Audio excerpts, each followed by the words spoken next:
अस्सलाम वालेकुम फ्रेंड्स, उम्मीद है आप सब लोग खैरियत से होंगे। फ्रेंड्स, आज मैं आपसे एक टेक्निक शेयर करने जा रहा हूँ कि अगर आप अपनी लर्निंग को इम्प्रूव करना चाहते हैं, किसी भी कॉन्सेप्ट समझने में अगर आपको प्रॉब्लम आ रहा है, आप उसको लर्न करना चाहते हैं, तो एक बड़ी ज़बरदस्त टेक्निक है।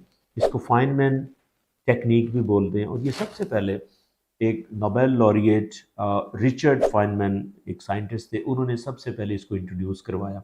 और इसमें होता क्या है, एक इसका एक प्रोसेस है। अगर आपको कोई भी कॉन्सेप्ट समझने में प्रॉब्लम आ रहा है, आप उस कॉन्सेप्ट को चूज करें कि इसको मैंने समझना है। नंबर वन, फोकस आपको होना चाहिए कि आप किस कॉन्सेप्ट को समझना चाहते हैं। उस कॉन्सेप्ट को लेके नंबर सेकंड पे आप कोशिश करें कि किसी बच्चे को टीच करें।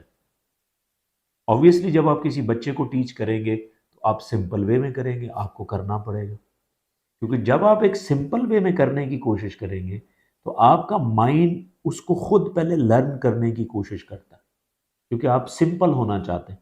तो जब आप सिंपल हो के किसी को टीच कर रहे होते हैं तो आप खुद भी सीख रहे होते हैं।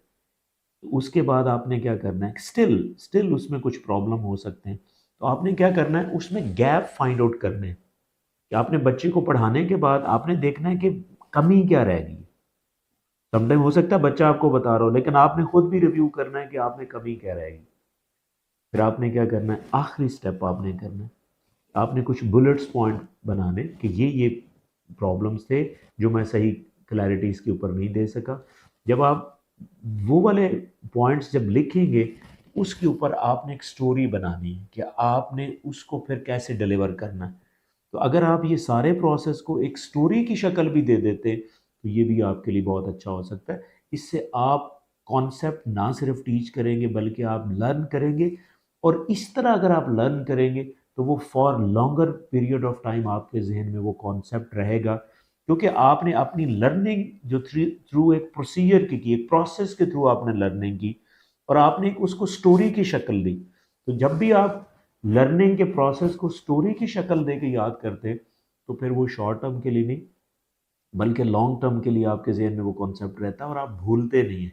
ऐसे ही जैसे आपने कभी कोई स्टोरी सुनी होती है तो वो आपके जहन में लॉन्गर टाइम के लिए रहती है। तो ये एक बेहतरीन अप्रोच है कि अगर आप किसी कॉन्सेप्ट को समझना चाहते हैं तो उसको चूज़ करें, बच्चे को टीच करें, फिर रिव्यू करें कि कहाँ पे गैप है, उस गैप्स को एड्रेस करें और उसको एक स्टोरी की शक्ल दें। तो आप इस तरह बेहतरीन तरीके से लर्न कर सकते हैं। मैं आपको मिसाल दे सकता हूँ। फर्ज करें एक कॉन्सेप्ट है कि आप स्टूडेंट हैं, आप एक फोटोसिंथेसिस को समझना चाहते हैं कि फोटोसिंथेसिस क्या होती है।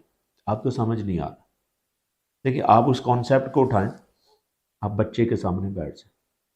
अब आपने ये देखना है कि बच्चे को समझाते हुए ये कहना है कि ये देखिए एक ऐसा प्रोसेस है जिसमें पौधा जो है वो अपनी एनर्जी बनाता है, सूरज की रोशनी लेता है। ठीक है, ऐसे ही जैसे फर्ज करें अगर आप कोई कुकिंग करते हैं तो आपको कोई हीट देनी पड़ती है, यानी कि आपको कुछ सोर्सेज देने हैं जिसकी वजह से कुछ चीज़ एंड पे बनती। तो जब आप इस तरह समझाएंगे तो एक स्टोरी भी बनेगी। अब जब स्टोरी बनेगी उसके बाद भी कुछ अगर चीज़ें मिस हो रही हैं तो आप उसको जॉट डाउन करें, लिखें और उसको दोबारा भी आप एड्रेस कर सकते हैं। आई होप कि आपको ये कॉन्सेप्ट अच्छा लगा होगा, but still if you have any question please write me in the comment section and definitely will answer.